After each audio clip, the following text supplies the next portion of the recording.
Hello and welcome to FedBiz 5. I'm Sam Fields. Let me give you two numbers that should completely change the way some small businesses think about government contracting.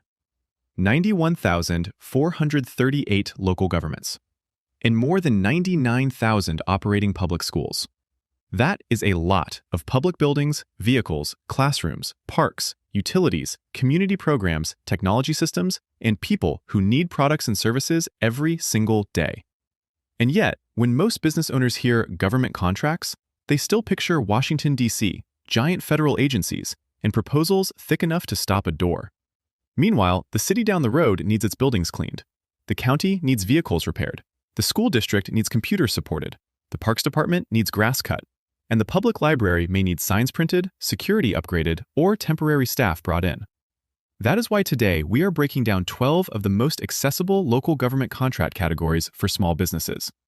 Now, I want to put one guardrail around the word easiest. Easiest does not mean automatic.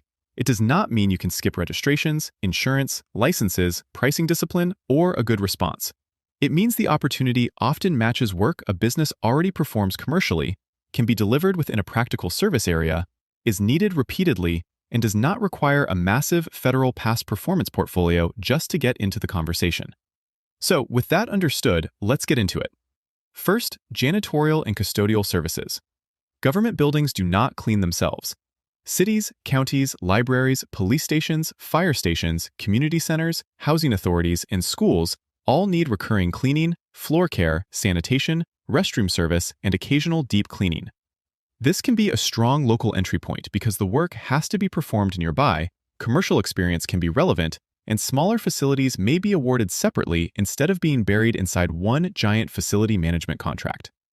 Second, landscaping and grounds maintenance. From City Hall to the high school football field, public property needs constant attention. Mowing, trimming, irrigation repair, tree care, fertilization, seasonal cleanup, athletic field maintenance, and in colder areas, snow removal. Geography naturally limits the competition here, and local knowledge actually matters. You already understand the weather, the growing season, the vegetation, and how quickly your crews can respond. Third, painting and minor facility repairs. Local governments own a lot of buildings, and those buildings have the same problems as every other property. Damaged drywall, worn flooring, broken doors, leaking fixtures, aging paint, and, of course, the air conditioner that chooses the hottest day of the year to retire. Smaller repairs may be purchased through individual purchase orders, informal quotes, on-call contracts, or task order arrangements. These jobs may be too small to excite a large construction company, but they can be meaningful recurring work for a qualified local contractor. Fourth, pest control. Schools, offices, parks, warehouses, utility buildings, public housing, and food service locations all require pest management services. Routine inspections, preventive treatment, rodent control, termite service, mosquito management, wildlife removal, and emergency response. It is local, recurring, and response time matters. Just make sure you understand the licensing, notification, safety, and documentation requirements, especially when children or food service areas are involved. Fifth, printing, signage, mailing, and promotional materials. Yes, local governments still print a lot. Forms, brochures, reports, envelopes, banners, event programs, vehicle graphics, park signs, public notices, election materials, school handbooks, athletic signage, and community mailers. Small and rush orders can favor responsive local vendors, especially when installation, delivery, exact branding, or last-minute changes are part of the requirement. Sixth, fleet maintenance, tires, towing, and vehicle repair. Cities, counties, school systems, utilities, police departments, public works agencies, airports, and transit authorities operate large fleets. Those vehicles need oil changes, tires, brakes, diagnostics, batteries, bodywork, towing, glass repair, and preventive maintenance. The work usually has to be performed within a reasonable distance, downtime matters, and buyers may separate general repair, tires, towing, and specialty vehicles into different contracts. Seventh, food, catering, and vending services. Public entities buy food for meetings, training sessions, senior programs, recreation programs, community events, emergency operations, and correctional facilities. Schools and colleges are also major buyers, although large meal programs come with more regulation and operational complexity. A smaller food service company may have a better entry point through boxed meals, event catering, concessions, vending, or limited program support. 8th, office, classroom, and recreation supplies. Paper, toner, storage products, furniture, classroom materials, art supplies, sports equipment, safety products, the list is almost endless. Large distributors will absolutely be in this market, so the advantage for a smaller business may come from urgent fulfillment, niche products, installation, assembly, local delivery, or better customer service. This is also a category where cooperative purchasing can matter, so do not assume every buyer is issuing a brand new standalone bid.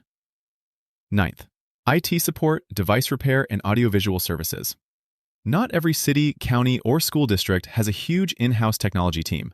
Smaller public entities often need help desk support, device repair, network maintenance, cabling, hardware installation, audiovisual systems, software training, cybersecurity assessments, and managed IT services. You do not need to begin with a giant modernization project. A clearly defined support requirement, equipment installation, security assessment, or device repair contract may be a much more realistic way to build public sector experience. 10th, temporary staffing and administrative support. Local governments need temporary help during employee absences, seasonal programs, elections, large events, and special projects. That can include clerical workers, customer service representatives, data entry staff, recreation personnel, finance support, custodial staff, nurses, and skilled labor. The need can be immediate, and agencies may award to multiple staffing providers. But watch your cash flow. Your employees may need to be paid weeks before the government invoice is processed. 11th, training, translation, and professional services. Local contracts are not limited to trucks, mops, and lawnmowers. Public buyers purchase leadership training, workplace safety, CPR instruction, translation, interpretation, graphic design, photography, video production, public outreach, consulting, and other specialized services.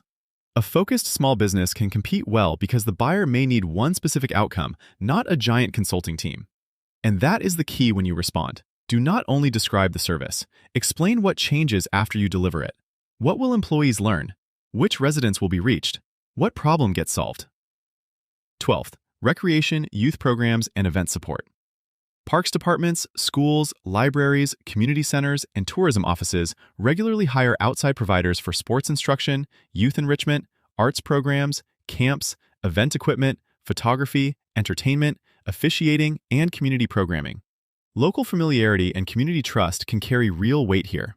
Just remember that youth-facing work often comes with background checks, insurance, safety plans, certifications, and supervision requirements. So why can these categories be more accessible than a giant federal opportunity? Because many are recurring, many are location-dependent, many can be divided into smaller purchases. Response time and local delivery can matter as much as corporate size, and your commercial experience may translate directly into relevant proof that you can perform. But there is a catch. There is no single local government version of sam.gov. One city may use its own website. A county may use a third-party bidding portal. A school district may have a separate vendor registration system. A utility, airport, housing authority, college, or special district may each have its own process, commodity codes, insurance rules, and notification settings. So the opportunity is large, but the market is fragmented. That means your strategy needs to be focused. Start close to home. Build a list of nearby cities, counties, school districts, community colleges, utilities, housing authorities, libraries, parks departments, airports, ports, and special districts that actually buy what you sell. Register in the right portals, not every portal you can find. Then, look beyond posted bids. Watch proposed budgets, capital improvement plans, school board agendas, city council materials, grant announcements, purchasing forecasts, and contracts approaching expiration. Research past awards so you know who buys, who has been winning, how much they paid, and when the work may come back around. And build relationships before the bid. Attend outreach sessions, pre-bid meetings, industry events, and local small business programs. The goal is not to pressure a buyer. The goal is to understand the need and make sure the agency knows a qualified source exists. Now, this is exactly where FedBiz 365 can help. FedBiz 365 uses artificial intelligence as a digital scout across the fragmented SLED marketplace. It can help surface early signals from city council and school board meetings, budgets, capital plans, grant activity, infrastructure planning, purchasing schedules, and expiring contracts. It also helps contractors identify active opportunities, understand buyers and incumbents, review pricing and past awards, break down solicitation requirements, and organize pursuits into a manageable pipeline. Because manually checking hundreds of portals is not much of a growth strategy, unless your strategy is to stop sleeping. So here's the takeaway. The easiest local government contract to win is not necessarily the smallest one. It is the one that matches work you already do, fits your service area, has realistic requirements, and comes from a buyer you understand. Start local, start focused, build proof, then use those wins to open bigger doors. If you want to see how FedBiz 365 can help you discover federal and SLED opportunities earlier and build a stronger government contracting pipeline, call FedBiz Access today at 844-6288-914 for a complimentary demonstration. Thanks for listening to FedBiz 5, and until next time, stay focused, stay visible, and keep winning in government contracting.